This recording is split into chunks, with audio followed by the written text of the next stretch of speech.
네, 안녕하십니까. 내션TV BJ 헌입니다. 네, 오늘 출시한 제품에 대해서 설명을 드릴까 합니다. 내션 시스템에서 3년 동안 기술 연구를 계속했고요. 플라즈마 절단기는 아무래도 이제 전국에 제일 유명하다 보니까 다른 기계도 전국에 제일 유명하지만 플라즈마 압도적입니다. 예, 플라즈마를 휴대용으로 들고 다닐 수 있으면서 되게 두꺼운 절단 능력을 이제 보유를 했으면 좋겠다는 수많은 의견들이 있었기 때문에 연구 개발 계속했습니다. 여기에 투자된 금액들이 어마어마합니다. 저희 연구 개발 비용이. 물론 이 옆에 있는 제품들도 요 NSP 70NI 제품도 기술 개발을 하고 나서 엄청난 각광의 반응이 나왔습니다. 하지만은 정말 압도적인 기술 요구를 증명하고자 이 상품에 대해서 소개를 하고요. 이 상품 같은 경우에는 45A입니다. 45A인데 절단 면적은 30T가 30mm가 이상이 됩니다.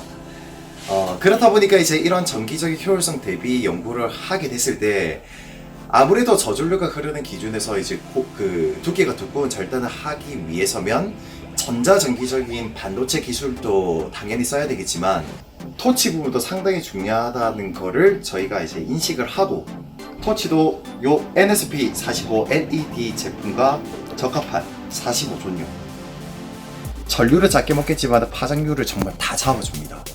토치 내구성도 중요하겠지만은 토치의 성능도 끝이 납니다. 그냥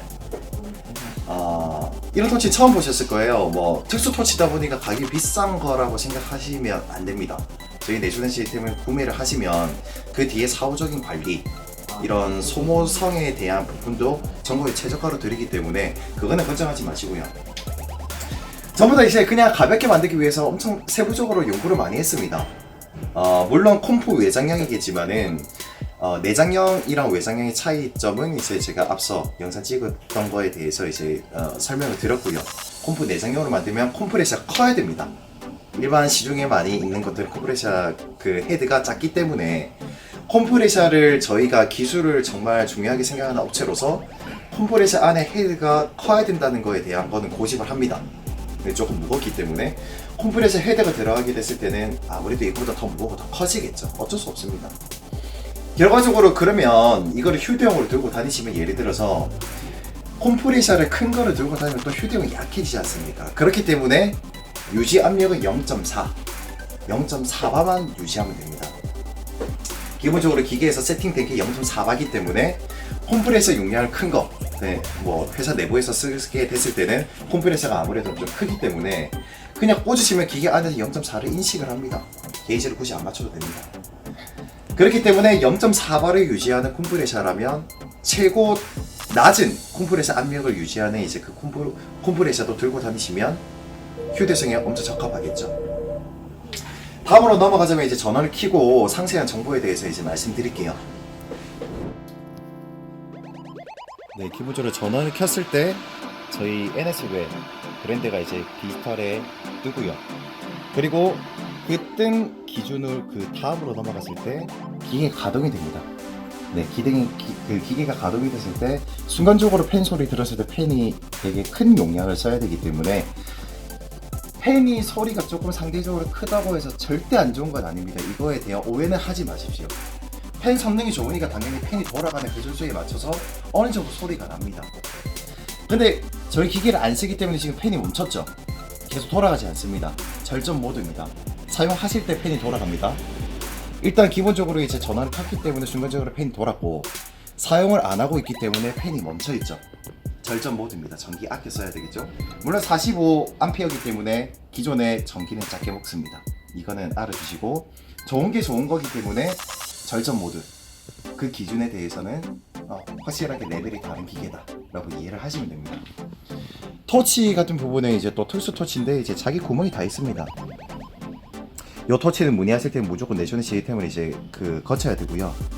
여기 보시면 이제 번호가 1, 2, 3, 4, 5, 6, 7, 8 이렇게 다 있습니다. 접지가 전부 다 다르다는 뜻이고 요 접지 가까이 집중하다 보면 요게 1, 2, 3, 4, 5, 6, 7, 8, 9 다 있죠.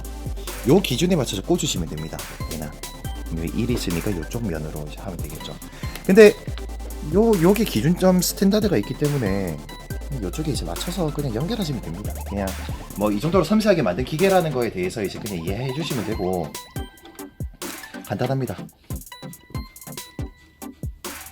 토치 연결하고 이제 컴프레셔 뒤에 그냥 아무거나 연결하시고 기계 안에서 그냥 0.4바를 유지를 하기 때문에 아무거나 연결하시고 이제 토치 버스 클램프 이제 그냥 뭐 원래 원체 자기 제자리가 있기 때문에 꽂으시면 됩니다. 뭐 또 한 번씩 가다가 잭이 또 소나 되냐 그런 이야기 하시는데 기본적으로 저전류가 흐르고 전기적인 파장력이 좋기 때문에 이게 크고 작고 전혀 상관이 없습니다. 예. 이 부분에 있다 하더라도 안 탑니다. 쇼트 나고 막 이런 이야기들은 옛날 기계 기준으로 이야기를 하셔야 되고 반도체를 만든 이제 기술력이 좋은 기계지 않습니까? 절대 안 타거든요. 예, 이 부분에 대해서는 혹시 궁금해 하실까봐 이야기를 해드리는 거고 그냥 연결하셔가지고 이제 기존 세팅이 다 끝났습니다. 뭐 물론 220 전용이기도 하고 기계에 그 NS웰에 대한 프라즈마 절단기 기계에 대해서 알려드리자면 전기는 그냥 220으로 꽂아도 됩니다. 이제 꽂아도 되긴 하지만 만약에 15A에 깔려있는 막 이상한 코드상 계속 다 달고 이렇게 쓰시면 전기 효율성이 진짜 2분의 1, 3분의 1, 4분의 1, 5분의 1 그런 효율성이 나옵니다. 그러면 효력이 제대로 안 나올 수밖에 없어요. 그냥 아무 코드 손으로 꽂아도 되겠지만 좋은 게 좋은 거라고 20A, 30A 다이렉트 선이 좋고요. 그리고 이제 전기 효율성이 좋으면 좋을수록 두께가 두껍게 잘립니다. 요즘에 뭐 가정집이나 뭐 농촌이나 전부 다 차단기 열면 30A는 다 있습니다. 예, 그냥 뭐 30A 다이렉트 선을 꽂으면 압도적이다. 이거는 이제 그냥 깔고 가는 부분이고요. 이제 조작을 해보겠습니다. 이제 해보시면 이상하게 베일이 뜹니다. 기계를 조작하고 싶은데 움직이지가 않죠. 이상하다. 이유가 이 컴프레셔를 안 꽂았습니다. 기본적으로 이제 이 꼽혀있는 당연한 조건들이 안 꼽혀져 있을 때는 기계가 인식을 안 합니다. 그냥 간단하게 이제 이런 부분만 보면 내가 접촉을 잘못했구나, 뭔가 빠졌구나 라고 생각하시면 됩니다. 그러면 이게 당연하게 이제 컴프레셔를 이렇게 꼽겠습니다. 참고로 1.5마력 기준입니다. 네, 컴프레셔 꼽았고 조시 컴프레셔 한번 켜보시고 올리. 그러면 이제 펌프가 돌아가는 동시에 아직까지 이렇게 됩니다. 근데 컴프레셔 압력이 저 4바 이상 됐죠? 4kPa 4바 이상이 되니까 이렇게 이제 인식을 하는 거죠, 기계가. 그러니까 0.4바 요 보시면 이제 400kPa kPa가 이제 0.4바라는 기준이니까 이런 기준만 되면 이제 그냥 컴프레셔는 가동이 됩니다. 그러니까 모든 섬세한 부분을 모든 거를 다 맞췄습니다. 이런 모든 것을 맞추는데 기능도 모든 것을 다 맞출 수밖에 없겠죠. 기본 조건이 이제 이렇게 컴프레서 꼽혀 있고 어스 꼽혀 있고 토치 꼽혀 있기 때문에 이렇게 인식을 하고 그 다음 버튼을 넘어갑니다. 지금이 20A로 세팅되어 있죠. 이건 출력입니다. 뭐 45A니까 45까지 올라간다고 하지만 이 45인데 30T가 됩니다. 그 말은 즉슨 정기적인 파장률의 안전율이 진짜 다른 회사인 제품, 다른 기계의 제품에 비해서 출력이 나왔을 때 이제 고주파에 의해서 파장률이 가히 5배에서 6배 더 좋습니다. 휴대폰이 이제 크면서 점점 작아지면서도 기능이 좋아지는 것처럼 기계도 당연히 그렇게 기술 개발을 하기 때문에 당연히 좋은 제품을 출시를 할 수밖에 없겠죠. 그리고 추가적으로 말씀드리자면 기준 조건입니다. 여기서 홈 버튼이고 이제 돌리면 요 기준치가 있죠, 중앙에. 클릭하게 됐을 때 이거는 일반 단면적이 이 평평할 때 이 버튼을 쓰면 되고요. 단면적이 울퉁불퉁한 이 공간이 생겼을 때 파일로트 기능이 더 좋아지는 이제 그 기계 세팅하는 버전입니다. 물론 이 버전으로 해도 이제 울퉁불퉁한 거나 이제 공간이 있을 때 됩니다. 근데 이제 좋은 게 좋은 거라고 이런 단면적이 있었을 때 기계에서 알아서 측정을 해서 더 좋은 효력이 나오게끔 출력이 나오는 버튼입니다. 일단은 이제 한번 클릭하면 이제 되는 거고요. 그 다음 이제 볼륨을 돌리면 이제 이렇게 2T4T라는 기준이 뜹니다. 2T4T라는 기준도 마찬가지로 클릭하면 이제 들어가기 때문에 조건을 바꿀 수 있죠. 2T가 수동, 4T가 자동. 이런 식으로 이제 한번 클릭하면 이제 입력이 되는 부분이고요. 그리고 이제 케파라고 이제 이게 이제 압력입니다. 이 단위는 바에 비해서 이제 100단위로 이제 표시가 되고요. 한번 클릭하면 지금 에어 압력이 이 정도는 찹니다. 이 정도로 유지가 된다는 말입니다. 저소음 기준으로 1.5마력 기준에서 이 정도 출력이 나온다는 겁니다. 그러니까 400kPa만 유지되면 절단이 되기 때문에 그 이상 그 이하도 사실은 추천드리진 않지만 큰 거를 가지고 계신다면 그냥 아무 데나 꽂으면 되겠죠. 이게 보시면 에어가 이제 계속 차고 있는 상황인데 이게 이제 에어가 계속 새고 있습니다. 에어가 새고 있다는 거는 에어가 계속 나오는 기준입니다. 에어가 계속 나오는 기준인데 이게 1.5마력은 조성 기준으로 애매한 너무 간당치의 기준입니다. 0.4바가 유지가 된다고 하지만 애매하게 연속 기준이 됩니다. 그러면 1.5마력도 괜찮지만 웬만하면 2.5마력을 추천드린다는 이유겠죠. 1.5마력 들고 다녀도 됩니다. 이게 계속 에어가 이제 나오는 에어 체크 기능인데 계속 뭐 400kPA가 유지될 듯 말 듯 합니다. 네, 물론 꽉 차 있으면 이제 600까지 차긴 하지만 이게 소리가 좀 시끄러운데 이렇게 베일이 계속 뜬다는 거는 0.4바 400kPA가 유지가 안 된다는 겁니다. 1.5마력 일반적인 버전은.